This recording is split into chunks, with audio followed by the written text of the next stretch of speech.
लग्नानंतर होईलच प्रेम च्या आजच्या भागामध्ये आपण बघणार आहोत. खूप रात्र झालेली असते म्हणून पार्थ झोपी जातो. तर काव्या तिचा रिव्हिजन करत असते. तेवढ्यात तिला आवाज येतो कुडकुडण्याचा. पार्थ कुडकुडत असतो. ती म्हणतो, एरवी हे देशमुख घोरत असतात, आज यांना काय झालंय? अरे हे तर कापतायत, ह्यांना थंडी वाजतीये. एसी बंद करू का? नाही, एसी बंद केला तर मला गरम होईल ना. काय करू काय करू काय करू? नाही, करतेच, एसी बंदच करते, यांना खूप थंडी वाजते. म्हणून ती एसीचा रिमोट शोधू लागते, पण तिला कुठेच रिमोट सापडत नाही.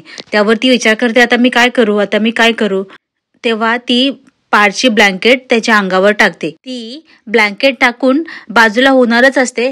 तेवढ्यात पार्थ आपली कूस बदलतो आणि बरोबर काव्याच्या हातावर आपलं डोकं ठेवून झोपी जातो. काव्या तो हात काढण्याचा खूप प्रयत्न करते, पण तिला ते काही जमत नाही. ती स्वतःशीच बडबडते, एरवी मी यांना फिस्कारत असते तेच बरोबर आहे, आता पण फिस्कारू का? असं म्हणून ती पार्थवर ओरडणारच असते.